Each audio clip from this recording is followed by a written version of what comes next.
Good morning, grade 2. Good morning, teachers. Please stand up and let us pray. Name of Father, Son, and Holy Spirit. Amen. Angel of God. Angel of God, the guardian dear, to whom God's love commits me dear. Ever this day, be at my side, to light and guard, true and God. Amen. Now we're going to energize our body, okay?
teacher. Okay, is Marcos. Now what is your answer?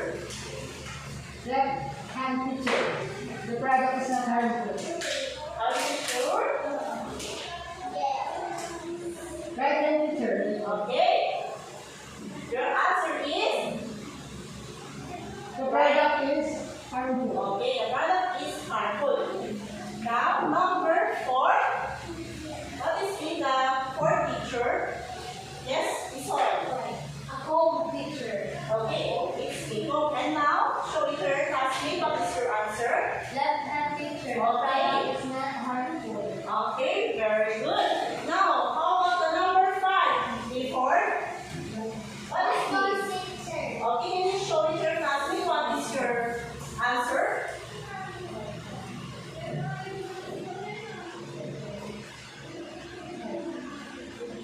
Okay. The product is harmful. Now, it seems that you really understand our discussion. I have here a picture and I want you to observe it. Now, what is in the picture? Red, Gabriel? Okay, it is a sunrocks. Have you seen these sunrocks? Yes, teacher. Where we can find sunrocks? Yes, we can. You can find it in laundry. In our laundry. in your laundry. Now, I have a question. The sunrocks, can we drink the sunrocks? Yes, before. No, teacher. So, how do you say that we can drink sunrocks?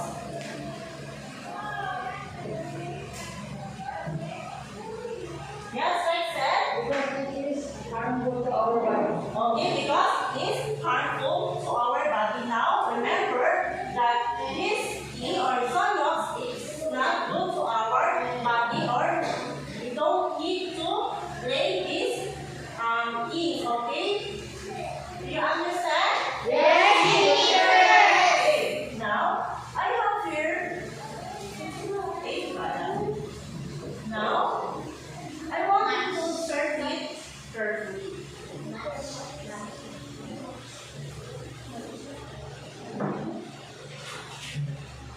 Now I hold this first product. So what am I holding? Yes, Kiara? Okay, it's a match. Now where it we use this? Yes, Rindel. It used to make a fire. Used to make a fire. Now, who in your house usually use this match? Yes, it's on. My father, teacher. Okay, your father. Now, does your father or your parents allow you to use these matches? Yes? No teacher. Why? Because it will cause a big fire. Okay, it will cause a big fire. Now, who wants to come here in front and look at the warning signs in these matches? Yes, before come here.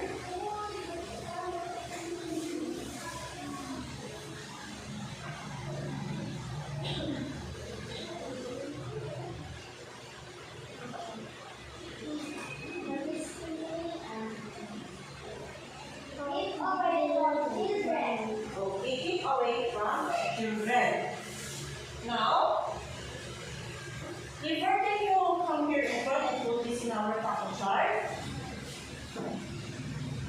Again, what is the first thing you have observed? Okay, it's matches. Now, what is the warning label that we have seen in the matches before again? Keep away from children. Okay, keep away from children or keep out of children. Keep out of reach of children. Now, who wants to look at the warning sign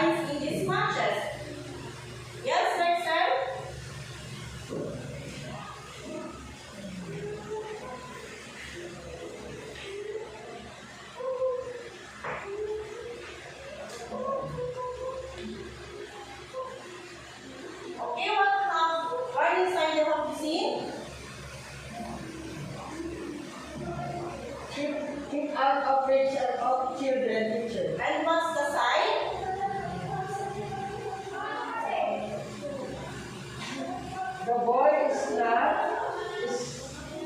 boy wants to reach the rocks.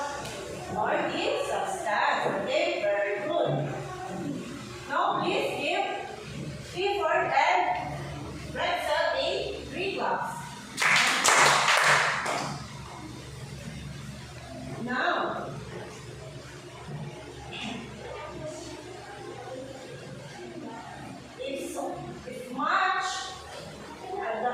if March is still out of reach of children, now what is the meaning of keep out of reach of children?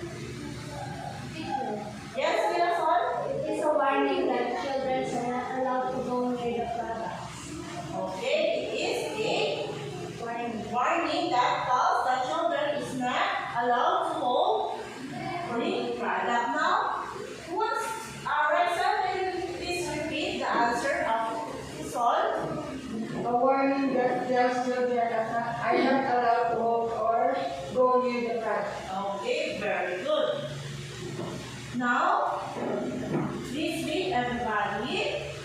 Keep out of reach of children. Keep out of reach of children. Is a warning It's a warning that tells children that tells children are not allowed are not allowed to hold to hold or go near or go near the product. the product. Okay, let's move on to the second product. Now, what am I holding? Yes, before? Bible. Okay, it is Bible. Where it is used? For killing insects. Okay, it's for killing insects. Now, who among you in your house or the only person who can use the Bible? Yes, listen. My father and my mother. Your father and your mother. Now, why they use Bible? Yes, Ida. They use it for killing insects, especially ants. Okay. Now, can we put this Bible near the gas stove? Yes, before. No, teacher. So why? Why we don't need this Bible to put near in the gas stove? Because when you put it in the gas stove will explode. Or the Fire then lit up so the fire will big. okay. Or this Bible will going to explode. Now we will put this before in our camp chart.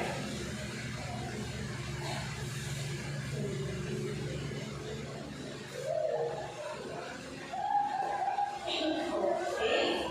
Now, again, what will happen if we put the Bible near in the gas stove? Is there? It will explode. It will explode. Now, can you please come here in front and take a look what is the warning sign in this Bible?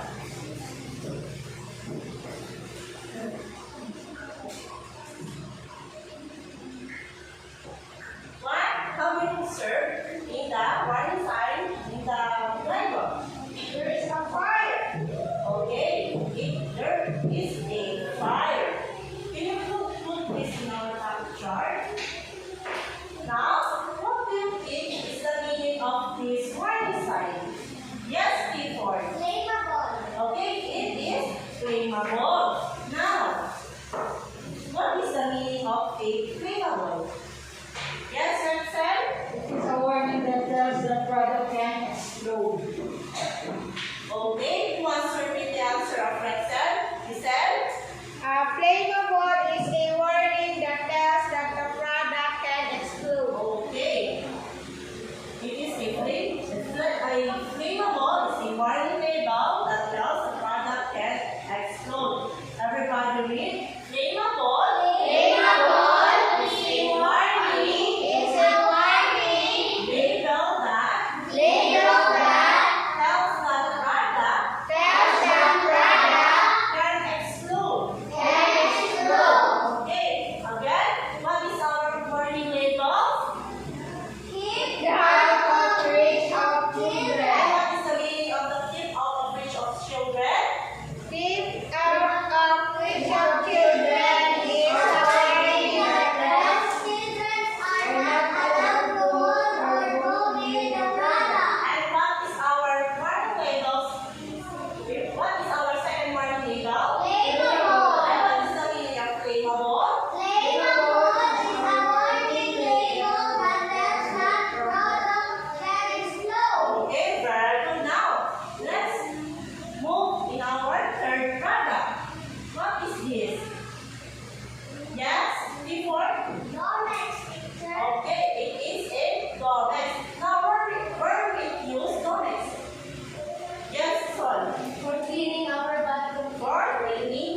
Domex? Can we drink these Domex?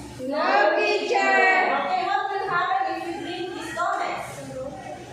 Yes, before we can be okay, we can be poison. Now, before we put this in our pack chart.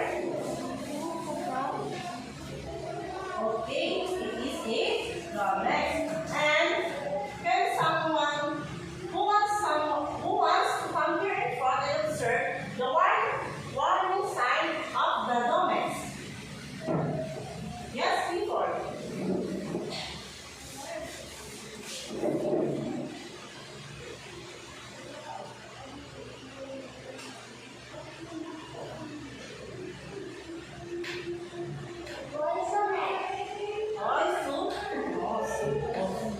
Or it is the people warning labels. Okay, again.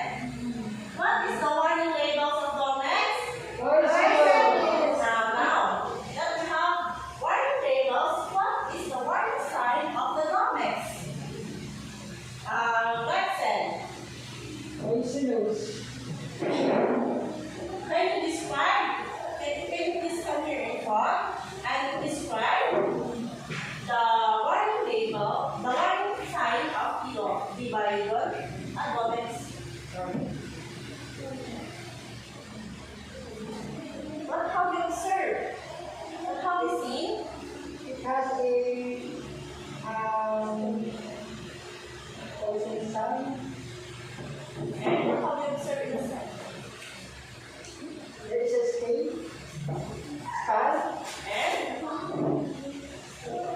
And exit. Skull and exit. okay, there's skull and that sign.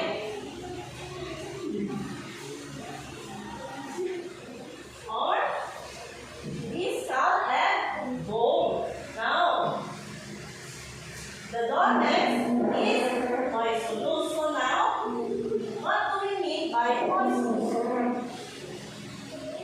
Yes, we said. Poisonous tells that the product can cause death. Okay. Can you please repeat the answer of Lizelle Isol?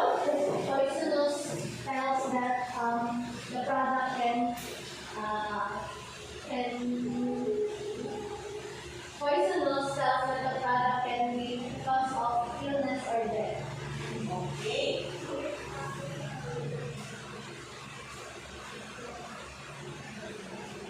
A poisonous or poison Poison